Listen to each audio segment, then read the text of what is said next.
কোটা সংস্কার আন্দোলন ঘিরে সংঘর্ষের প্রাণহানির ঘটনা নিয়ে বাংলাদেশের প্রধানমন্ত্রী শেখ হাসিনার উদ্দেশ্যে একটি খোলা চিঠি আন্তর্জাতিক মানবাধিকার সংস্থা অ্যামনেস্টির ওয়েবসাইটে প্রকাশ করা হয়েছে। অ্যামনেস্টি ইন্টারন্যাশনালের মহাসচিব এগনেস ক্যালামার্ড বাংলাদেশে কোটা সংস্কার আন্দোলনে সাম্প্রতিক সহিংস দমনাভিযানের বিষয়ে গভীর উদ্বেগ প্রকাশ করেন।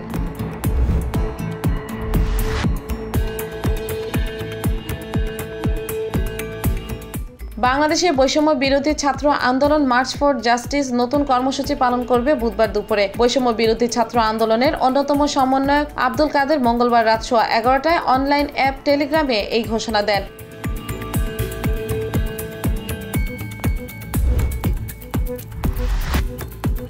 বাংলাদেশে কোটা সংস্কার আন্দোলনে শিক্ষার্থীদের বিরুদ্ধে নিরাপত্তা বাহিনীর সদস্যদের অতিরিক্ত শক্তি প্রয়োগ ও মানবাধিকার লঙ্ঘনের বিশ্বাসযোগ্য তথ্য প্রমাণ পেয়েছে জাতিসংঘ। সংস্থাটির মহাসচিব অ্যান্টোনিও গুতেরেজের মুখপাত্র স্টিফেন ডুজারিক এ তথ্য জানিয়ে গভীর উদ্বেগ প্রকাশ করে বলেছেন, এই বিষয়ে নিজের মতো পদক্ষেপ নিতে প্রস্তুত জাতিসংঘ। কোটা বিরোধী ছাত্র আন্দোলনে সংঘটিত গণহত্যার ঘটনা থেকে দেশ ও বিশ্ববাসীর দৃষ্টি ভিন্ন দিকে সরাতে বাংলাদেশের সরকার 14 দলের বৈঠকে জামায়াতে ইসলামকে নিষিদ্ধের সিদ্ধান্ত নিয়েছে। এক বিবৃতিতে জামায়াতের আমির শফিকুর রহমান এই সিদ্ধান্তকে হঠকারী, এখতিয়ার বহির্ভূত, বেআইনি ও সংবিধান বিরোধী বলে মন্তব্য করেন।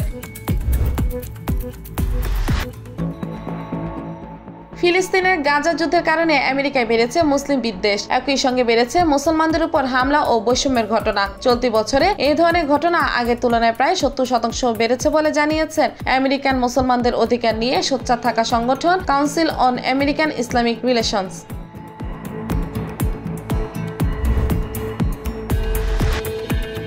ভিয়েতনাম যুদ্ধে মাইলাই গণহত্যায় যুদ্ধাপরাধের দায়ে দোষী সাব্যস্ত আমেরিকান সেনাবাহিনীর সাবেক লেফটেন্যান্ট উইলিয়াম কেলি মারা গেছেন। ওয়াশিংটন পোস্ট জানিয়েছে, কেলি গত 28 এপ্রিল ফ্লোরিডার গেইনসভিলে মারা গেছেন। কেলি আমেরিকান সেনাবাহিনীর একমাত্র সদস্য যিনি মাইলাই গণহত্যার যুদ্ধাপরাধের জন্য 1971 সালে দোষী সাব্যস্ত হন।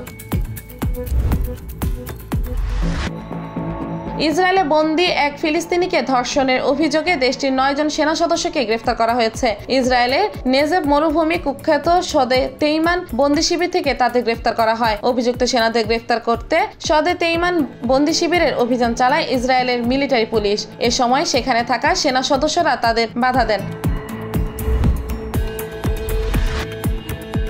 টানা 2 জয়ে অলিম্পিকের শেষ 8 নিশ্চিত করেছে আর্জেন্টিনা। শেষ 8 যাওয়ার লড়াইয়ে আজ ইউক্রেনকে 2-0 গোলে হারিয়েছে তারা। ম্যাচ জুড়ে দাপুটে ফুটবল খেলা আর্জেন্টিনা 2 গোলই করেছে বিরতির পর। আর্জেন্টিনা হয়ে প্রথম গোলটি করেন থিয়াগো আলমাদা, আর শেষ হওয়ার আগ মুহূর্তে দ্বিতীয় গোলটি করেন ক্লদিও এচেভেরি।